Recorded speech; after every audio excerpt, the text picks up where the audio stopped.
Rajiv Jain is fund manager and CIO at GQG Partners. He joins me now. Rajiv, give us a quick summary of your investment style. Yeah, GQG stands for Global Quality Growth, and growth not as a style, but growth of capital. So our objective is to compound our and our clients' money over the long run. And what we're trying to do is find businesses which have high barriers to entry. We feel they'll be around for the long run, and they have tremendous runway in front of them. In other words, headroom. Because headroom ultimately dictates what you should pay for them. So we want to buy businesses which have some of these characteristics, and we can take a longer term view, whether it's developed markets or emerging markets, because as you know, we do both. How do you define quality? Everybody defines quality a different way. So when we talk about quality, it's businesses which have good balance sheet, high barriers to entry, good management, and management that have taken care of minority shareholders and have long runway in front of them. And the last one I think is incredibly important, because quality can do backward-looking quality or forward-looking quality, and that clearly is a key longer-term differentiator.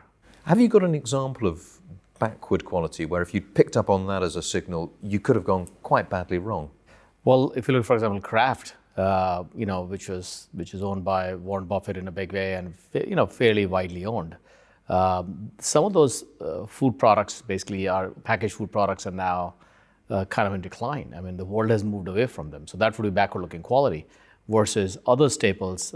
You can find other staples which have actually done well and continue to reinvent themselves or evolve into more sort of healthier products and so on and so forth. So that'll be different between what used to be quality but no longer is quality. And how important is valuation on a stock?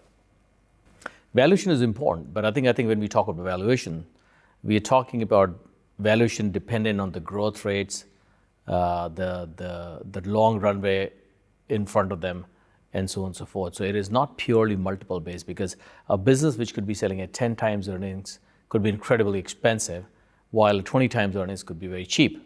So I think it's dependent on the runway in front of them, the barriers to entry, rather than purely simply looking at multiples.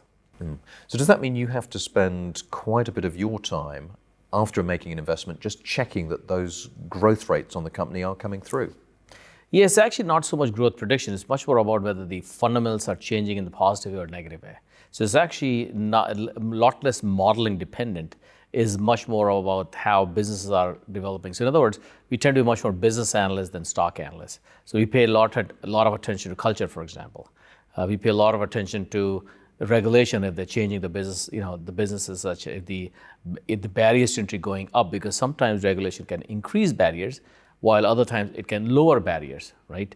So there's some incredibly good businesses or incredibly good businesses which are no longer as good. So I think that's where you spend bulk of our time on, rather than purely saying, gee, the growth rate is 12% or 13%. There's a lot happening in the political and the macroeconomic environment right now, from Brexit to Trump trade wars with China. How's that impacting on how you look at the stocks in your portfolio? So it's interesting, most of the bottom-up managers would say, well, it is what it is, we pick stocks. Our view is that we pick stocks, but the second part is, what is the macro impact on the businesses? So we actually are kind of macro aware, but macro is a risk management tool, rather than we're not looking for good macro conditions, but how would the macro impact as a risk, as a risk generator for the companies we own or we like. So for example, if you own a Chinese company which is dependent on higher end semiconductor chips for their business, well, if the U.S. stops exporting chips to them, the business could be, significantly impacted. So is it macro or micro? So we feel, in fact, last 12 to 18 months, we've spent incredible time on, especially in the trade war, less on Brexit, because that's kind of a lot more difficult to call. But on the trade war side, we spent quite a bit of time, because some of the businesses we own or we could have owned have meaningful implications, depending how it goes. One of the holdings at the moment is Intercontinental Exchange. What is it? Why do you like it so much? So Intercontinental Exchange is as the name suggests, it's an exchange, a bunch of different things. So for example, they also own the New York Stock Exchange, but they own some of the crude oil futures that trade on them, fixed income derivatives. So the beauty of some of these businesses that there's a huge network effect. You're not going to trade somewhere else because you can, trade somewhere cheaper because the liquidity begets liquidity. But also they benefit from higher volatility. If interest rates go up or down, it doesn't really matter for them. It's a good thing for them. Derivatives, people have to hedge. So then the clearing and settlement plus the data. So if you look at the data part, which is just under half of the earnings, you get pretty steady, sticky, recurring revenue. And for a business that is still selling at fairly attractive valuation for the longer term growth, I mean, these businesses can grow at almost low double digit for a very long time, for a fairly long time. And most of the earnings are free cash flow. So you kind of get a play on volatility in interest rates, level of interest rates, because higher rates means they get more margin. They make earn more interest on the margin that they keep. Crude oil futures, commodity futures, stock exchange futures, individual stocks. So I think it actually captures the longer term dynamism from a capital allocation perspective any which way. So we quite find them attractive, and they're quite a bit of operating leverage because 5% revenue growth could easily translate into low double-digit EPS growth. Well, that's the positive story on it, but what could go wrong? What are the risks? Yeah, there's as you said, there's no business which doesn't have negatives. In fact, I feel the best businesses are the one which are maybe 60% positive and 40% negative, right? There's no business which is 90% positive.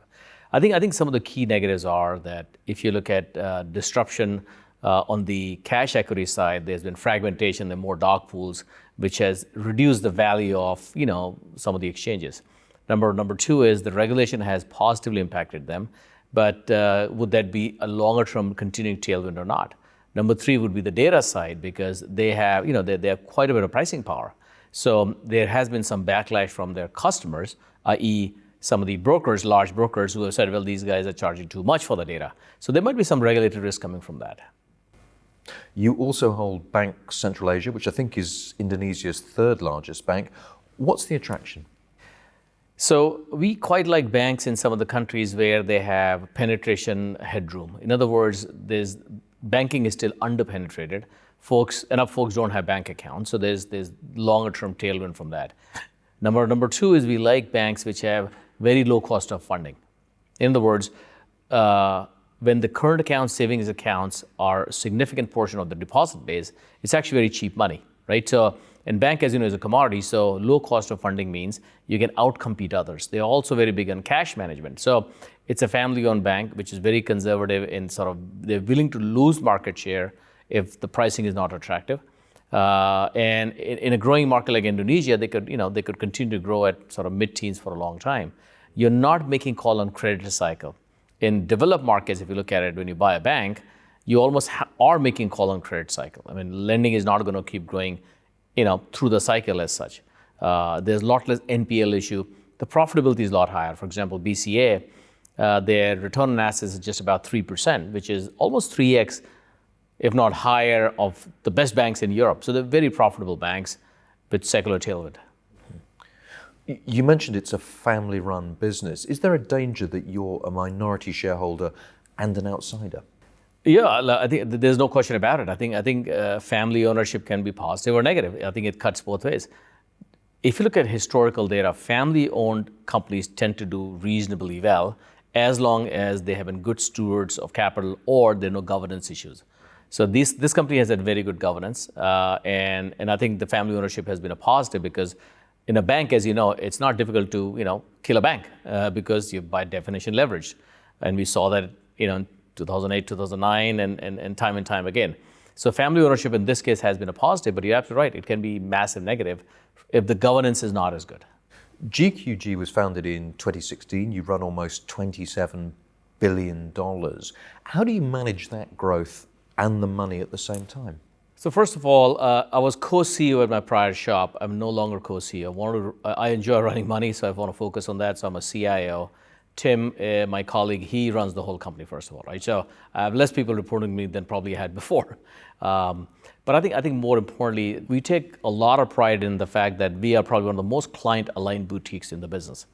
I have vast majority of my net worth, not liquid, entire net worth, invest in the same products we offer our clients. As you know, we don't allow any personal trading. So we truly eat our cooking, and that means they're very return focused. So we've already sort of said we'll soft close some of the products because we feel we want to keep enough capacity to remain nimble, not to grow for the sake of growth. And there are no outside shareholders to really put pressure on, which, as you know, in this day and age, a lot of large shops are forced to grow because if they're listed or there's pressure to grow, and they keep growing irrespective of size, and they clearly focus a lot less on sort of, creating shareholder value for clients. We truly, that's all we do. You're set up by fund managers, but so how do you go about creating a separate risk framework that you have to respect and report to?